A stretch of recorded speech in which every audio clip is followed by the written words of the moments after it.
That's insane. You're going to cause me problems.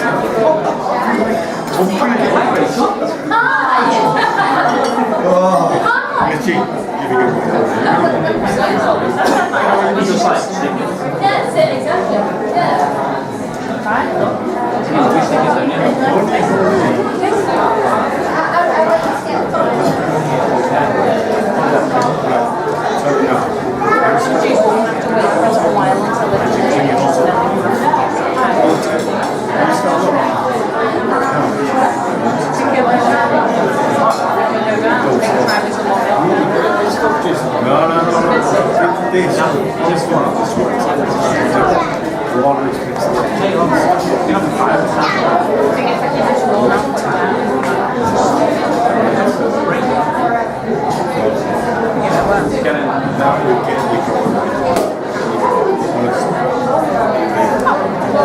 Four minutes and it's over with it, then I can just sit down and go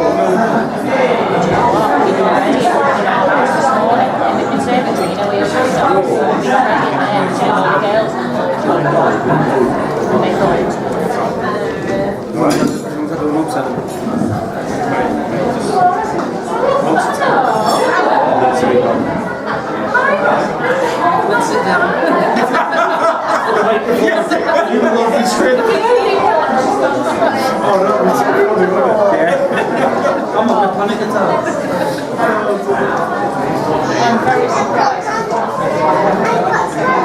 Thank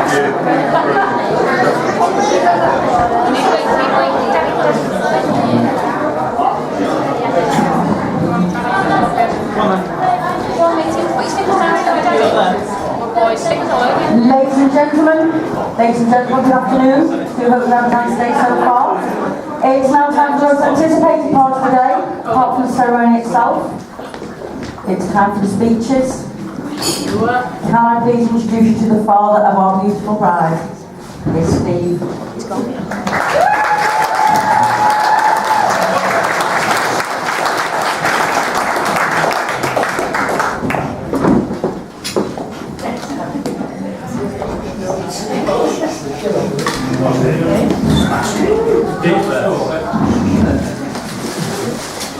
Right, for those of you who don't know me, I'm Steve, Michelle's dad.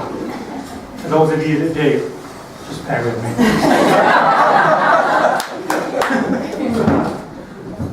So, Michelle, born 1987, October 13th, Tuesday.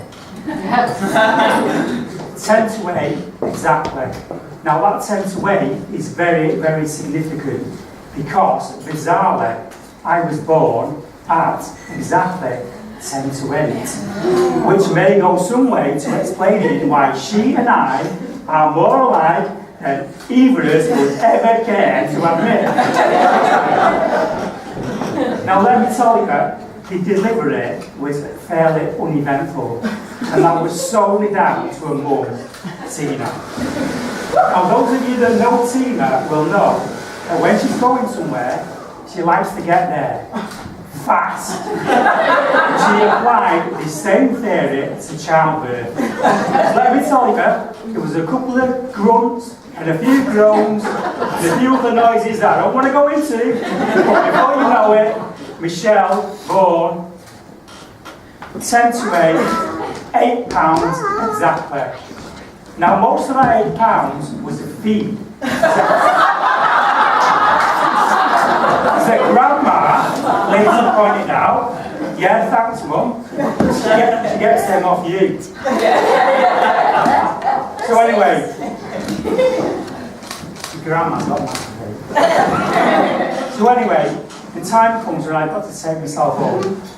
And I'm that giddy with excitement, Margaret. Trust me, I got lost 200 yards from my house in the estate across the road for an hour. All I'll say about that is it was black and raining, so hey, just bear with me on that one. That's how it was. So eventually you get your little girl home, and there was a little incident early on in Michelle's life which goes some way to explaining the young lady she is today. And I'll just set the scene. Back in the day, it was very fashionable to transport your newborn around in a Moses basket, which essentially is a wicker basket with a hood and 2 leather straps. So we've been visiting Tina's family and Nana, and the time had come for us to go home, and Michelle was fast asleep in a Moses basket, result. So I carried Michelle out in a Moses basket to the drive, and I put the Moses basket down on the floor and opened the car door. And then I reached down, grabbed the handles and lift.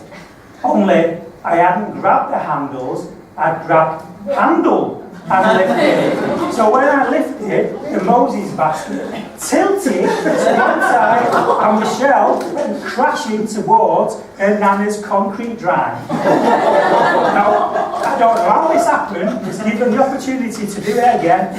1,000,000 times it wouldn't have happened like this. But I spun round and caught Michelle's arm with my other hand and saved her just before she hit the concrete. Now at this point, I let out 2 words, very, very loud. And one of them was hell. And the second one, this is not the time nor the place to say it. But I'm sure at this point, Michelle subconsciously went, yeah, I'm having that. We all know that Michelle likes to use the occasional expletive. I say no more. So anyway, time goes by and we end up with a little toddler. A toddler with big feet, one after the other, after the little incident, and a crew cut. Yeah, a crew cut.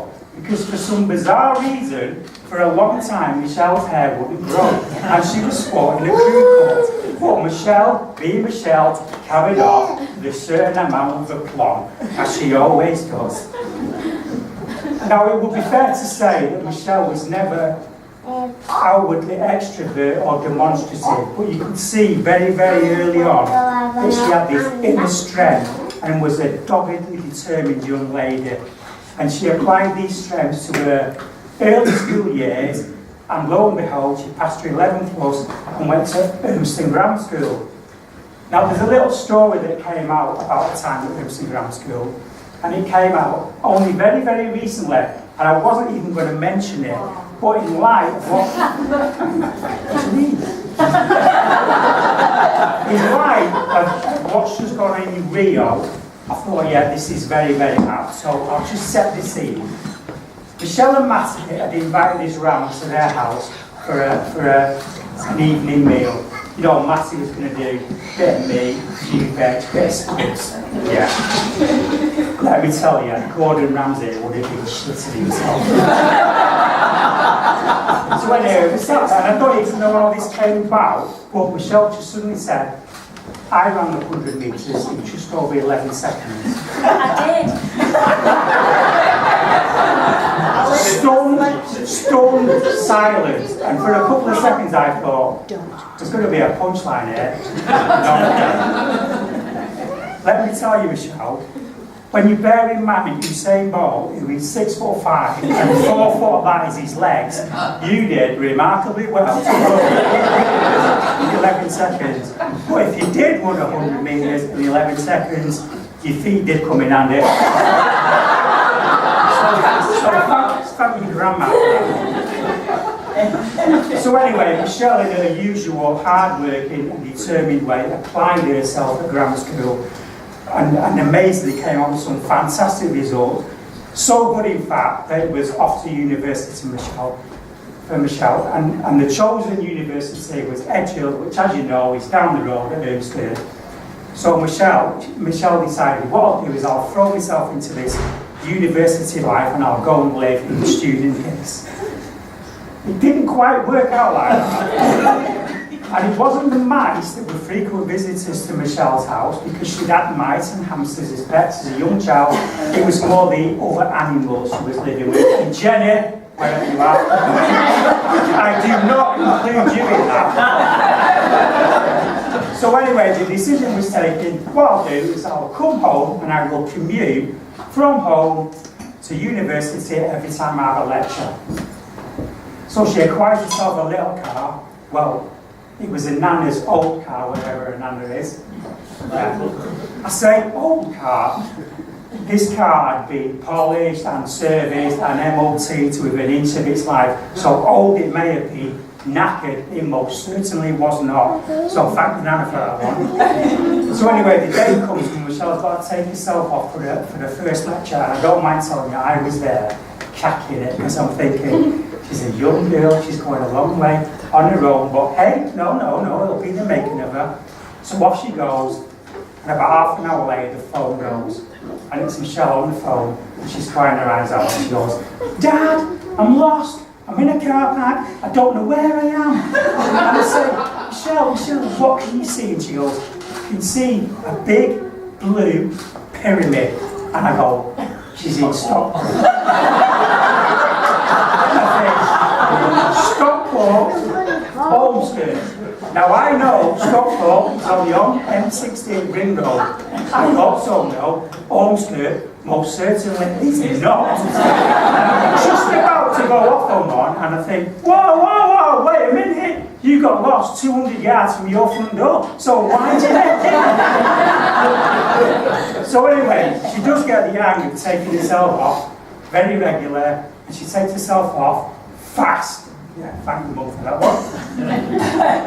And she applies herself with her due diligence, like she always does, and fantastic hard work, and she gets fantastic results at university, and is awarded with a 2-1.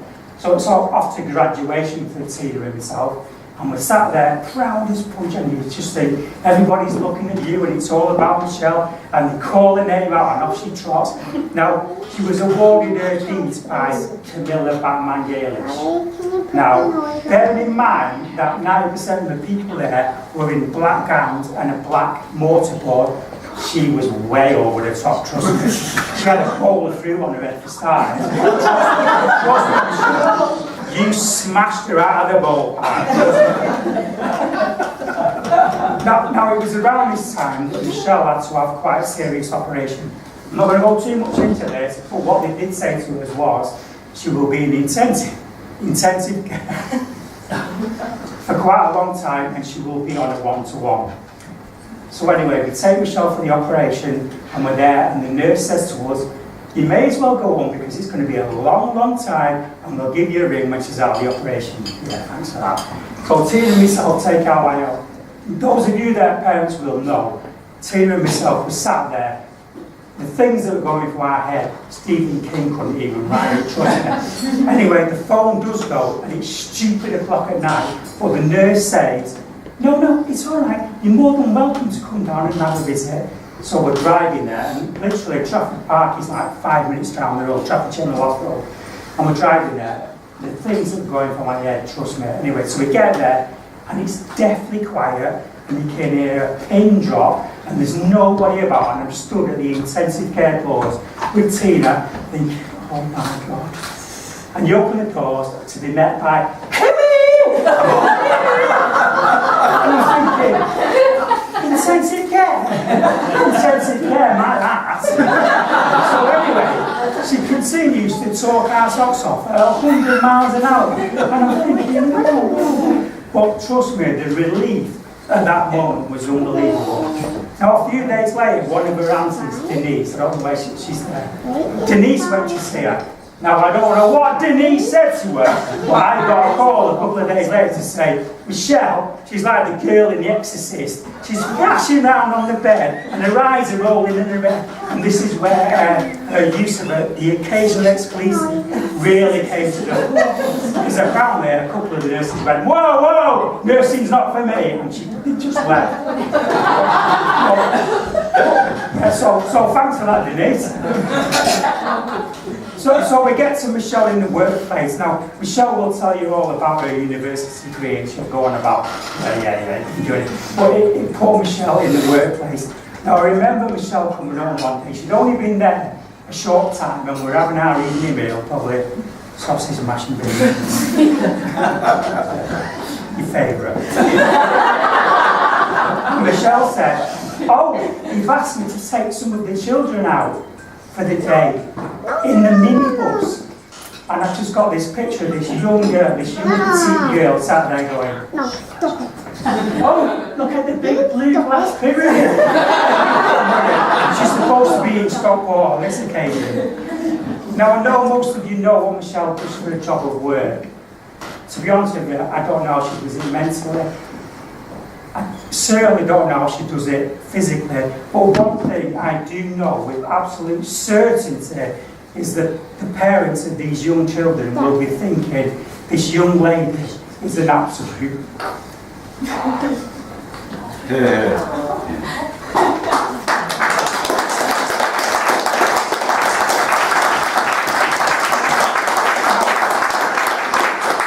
I'll add one more thing.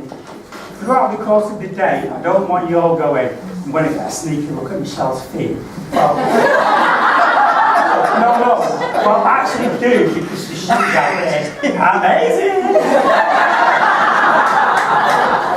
But what I mean is, the rest of her body called the feet, and her arms even now, and her hair even blue, and she turned into this stunning, determined, ballsy young lady of whom we are immensely proud.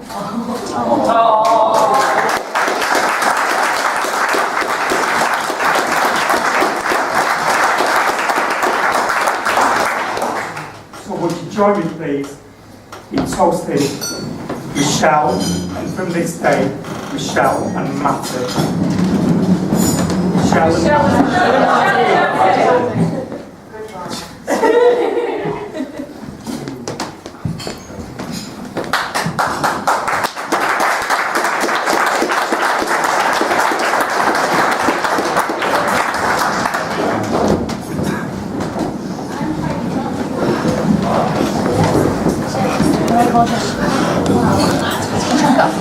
Steve, thank you very much for that speech. You've very hello everyone. Hopefully I've had a chance to have a chat with as many people as I can so far. We know a lot of people have travelled a huge amount of distance to be with us today, so from me and Michelle, really do appreciate it. Thank you very, very much. From me and Michelle, we owe a huge amount of thanks to a lot of people that have been there for us and have built us the wedding in numerous ways.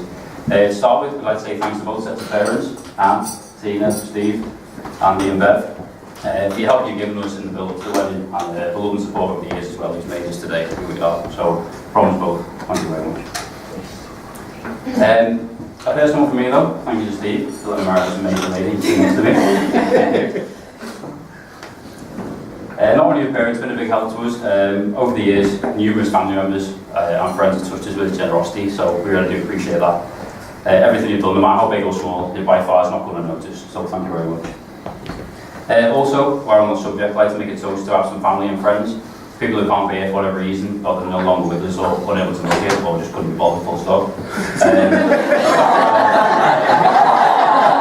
I'd just like to have a toast, please, to have some family and friends.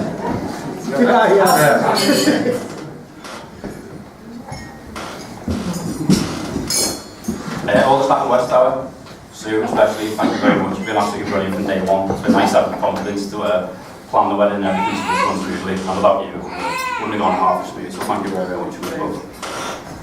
Oh, gifts. I forgot gifts, haven't I? I need to do that. Right, parents' gift.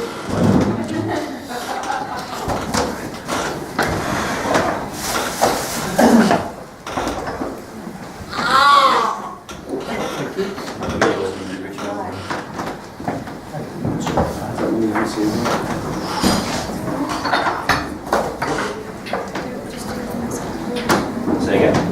Oh, I just didn't know. Don't drink it.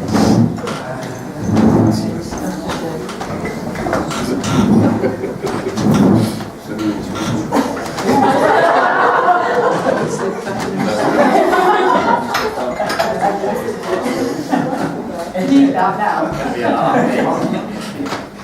Thank you. What have you got there? Oh, brilliant. Yeah, you have got flowers over there. Okay, do you want to bring them over?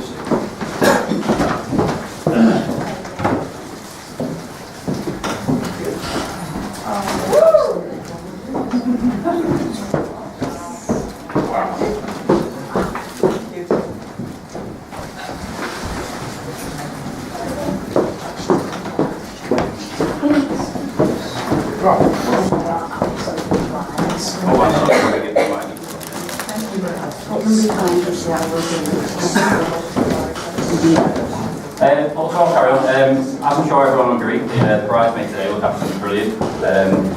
Jenny, Catherine, Paige, Rachel, Anna and Megan. You've all been absolutely superb, Michelle. You've been a massive help. I know last night you had a nice night, it's time to relax really. I'm glad you enjoyed it, so I hope you relaxed. You put a huge amount of time into the plan of the wedding that goes with everything else today, so thank you very much for involved. Really do appreciate that. So we're ready to ask one more time, please, the bridesmaid.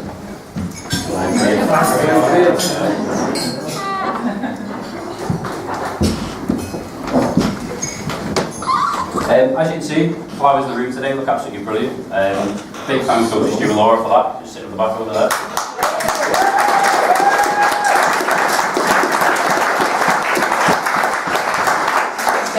A personal one for me as well. I know you've been there, Michelle, quite a lot while I've been away. You've just been back around the team things, it has meant a lot, so thanks very much. Really appreciate it all. Michelle? My love and thanks today really has to go to Michelle, without a doubt. Looking so absolutely stunning, as you would. Being perfect in so many ways, and most of all, become my wife. The time that you put into planning the wedding, along with everything that's gone with it, going very soon with appointment, whilst I've been away, and finalising most, if not everything, to do with the wedding today is down to you. I know I booked the car, I think that was about it. But no, thank you very much. It was 4 years ago today since we officially became a couple. I asked and he said yes, thankfully. I told him I love you for the first time and he told me he would be back. And since then, everything we set out to do, we've done and we've achieved, and I'm more than confident everything in the future we want to do, we'll do. I can't wait to spend the rest of my life here, start a family as soon as possible, hopefully.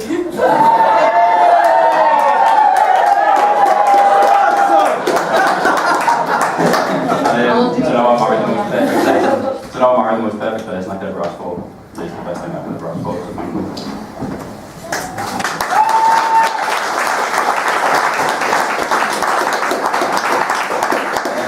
I'll make a quick introduction to my best man, before I have a chance to tell you about the daft things he's done over the years, hopefully you will. I know some of you have already been fortunate enough to meet him, but for those who haven't, his name's Richie. Seriously though, he's the best man I could ever ask for. You've been there 100%. Today I don't think I would have been able to manage without you, to be honest with you. I had a little meltdown this morning. But no, you've been there 100% up till today, so I can't appreciate it enough. Cheers, mate. Just a quick one from me. I just hope everyone has a brilliant day. Just enjoy it. Enjoy the time with us and enjoy the time with each other as well. It's not often we get everyone in the same room, so please just enjoy it. Thank you.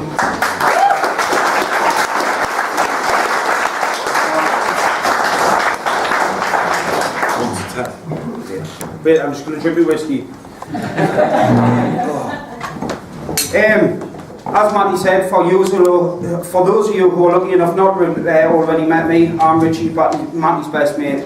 Before I start, I think we can all agree what a beautiful venue this is and how beautiful these two little dreamboats look. As well as all the bridesmaids, but also myself and the two dads. When Matty asked me to be his best man, we were sitting putting the world to right, having a man date, drinking an expensive bottle of whiskey as we do. I was so proud and a bit emotional, to be honest. But I was also thinking, he's brave asking me to do this. I can see how awkward he's sitting there now watching me stand there with this microphone. It would be easy for me to stand here and take the mick out of Matty and ruin his day and tell you about things like when he has too many beers, he has his little bedwetting problem. Do you realise how it feels to be sleeping in our bunk beds in our cabin on the base below Mr. Bladder Problem you have to Shell, I can't imagine how you must feel being in the same bed as him after a night out. I hope Matty's special request for tonight for your room is to have a plastic sheet put on the bed and not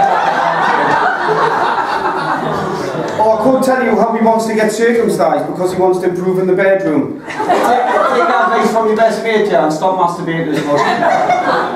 But I promised I wouldn't ruin his and Shell's day, or you could say the night before the stag do, he warned me about what I couldn't say. On the boring stuff now. I've had the pleasure of serving with Matty for over 5 years. The first time I met, he never spoke to me for 3 days because he said he was trying to work me out the way I look. Lucky for me, I met the friend criteria and we ended up becoming best mates. This was amazing for us, but not for the other people we used to go to sea with, as we used to wind people up to the point where people literally stopped speaking to us. Looking back now, we were horrible little shits to him, but...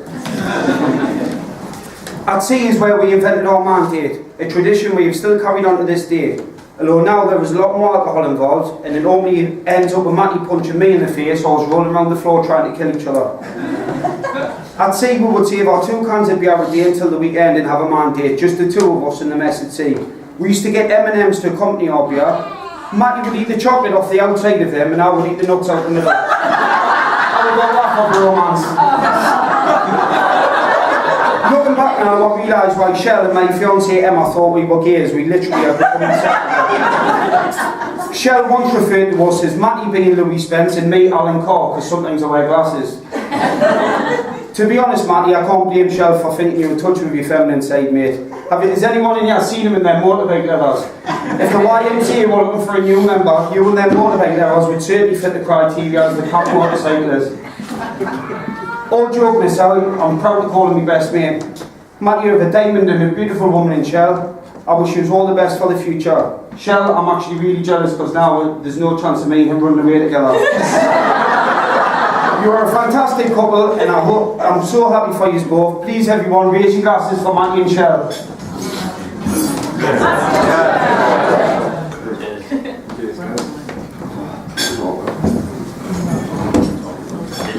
Out as well, so I'm going to give you a gift now, sorry. That's a little something for you as well, Shell, just a welcome.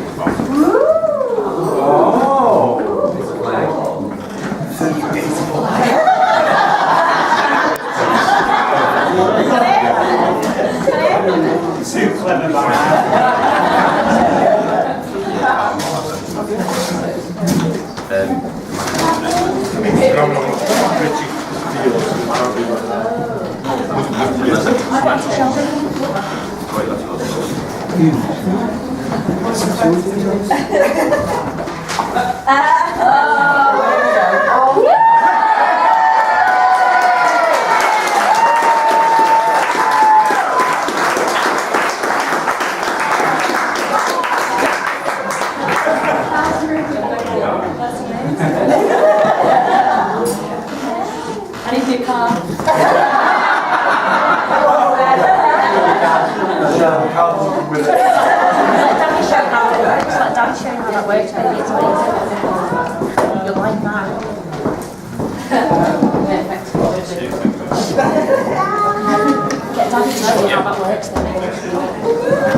I love them when I was little.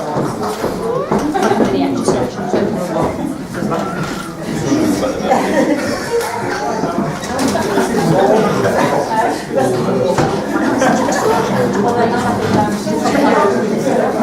People think we're getting on it.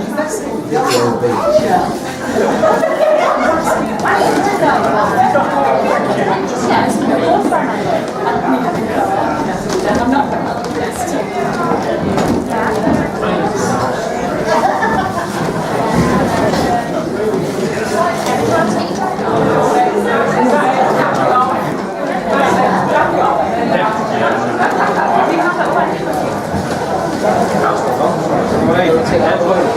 Yeah, Charlie,